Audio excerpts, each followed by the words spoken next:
সবাইকে ওয়েলকাম জানাচ্ছি mental health হ্যাপিনেসের পেজে।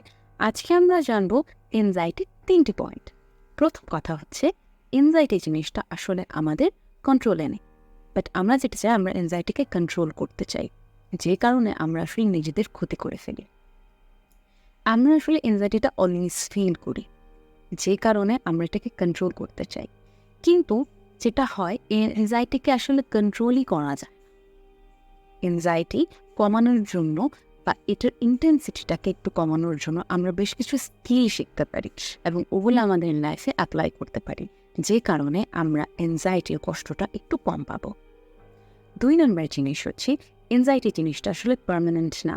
আমরা সবাই ভাবি পার্মানেন্ট, বিকজ এটা অলওয়েজ আমাদের মনের মাঝখানে কাজ করতে থাকে, মাইন্ডে থাকে।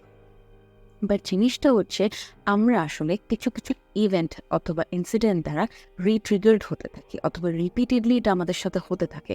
এটা হয়তো আমরা আসলে অকার করছি না, আমাদের আশেপাশের এনভায়রনমেন্ট বা পাশের মানুষগুলা অকার করছে। এটার কারণে মনে হয় যে না, অ্যাংজাইটি যখন আমার একবার হয়েছে এখান থেকে আমি বের হতে পারবো না। এবং 3 নম্বর যে জিনিসটা হতে পারে সেই জিনিসটা হচ্ছে এনজাইটি সবারই হতে পারে। আমরা আসলে এনজাইটি কেন ফিল করি? বিকজ আমাদের কিছু নিডস আছে যেটা আসলে মিট হচ্ছে না, যেমন সেফটি, কানেকশন, যে জিনিসটা আমরা চাচ্ছি, লাভ, কেয়ার, এগুলো আমি পাচ্ছি না। এবং এর কারণে আমার মনে হচ্ছে যে আমার এটা সব সময় থেকেই যাচ্ছে এবং এখান থেকে আমি বেরিয়ে হতে পারছি না। আমরা যদি এনজাইটিকে কোর প্রবলেম না ভেবে আমরা নিড এবং রিয়েলিটি এই দুটার মাঝখানের গ্যাপটা পূরণ করতে পারি, তাহলে আসলে এনজাইটি যাদের আছে বা আমরা যারা এনজাইটি নিয়ে কষ্ট পাচ্ছি আমরা বেটার ফাংশন করতে পারবো। ধন্যবাদ সবাই, ভালো থাকবেন।